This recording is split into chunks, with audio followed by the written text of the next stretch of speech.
Halo mahasiswa semuanya, kembali lagi berjumpa dengan saya tutor Inyoman Suarmita di mata kuliah penganggaran di pertemuan minggu yang pertama. Nah, di minggu yang pertama ini kita akan membahas mengenai bisnis dan perencanaannya yang merupakan kajian secara umum.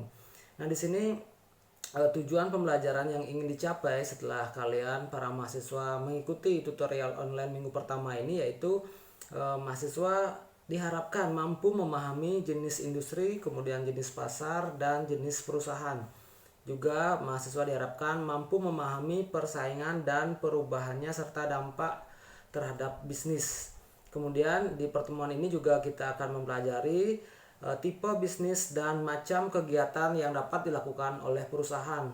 Kemudian kita juga akan mempelajari bagaimana perubahan lingkungan bisnis tersebut. Seperti yang kita ketahui bersama bahwa lingkungan bisnis baik internal dan eksternal itu seringkali berubah menyesuaikan dengan lingkungan dan zaman yang ada pada saat ini.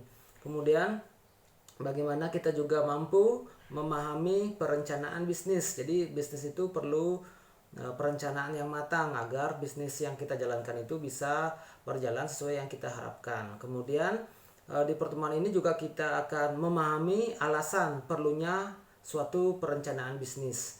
Jadi mengapa bisnis itu diperlukan, perlu untuk dilakukan di perusahaan, itu yang akan kita pelajari bersama di pertemuan minggu pertama ini.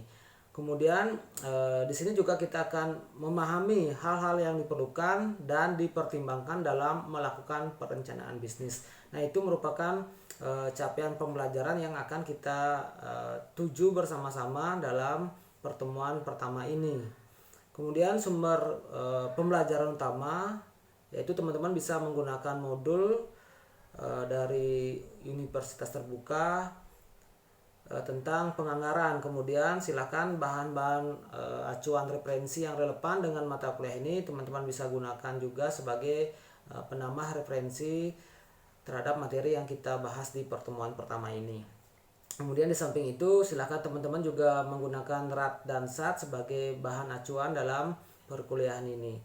Kemudian saya informasikan lagi kepada mahasiswa agar setiap minggunya mahasiswa selalu aktif untuk mengerjakan tugas diskusi, sehingga nanti teman-teman semuanya saya harapkan mendapatkan nilai maksimal di mata kuliah ini. Baik, itu yang bisa saya sampaikan di pertemuan pertama ini. Silakan teman-teman baca materi inisiasi dan materi pengayaan yang sudah ada. Tetap semangat untuk mengikuti perkuliahan online mata kuliah penganggaran ini, sehingga teman-teman dapat mendapatkan nilai maksimal untuk mata kuliah ini. Sekian dari saya, tetap semangat dan sukses untuk kita semuanya. Terima kasih.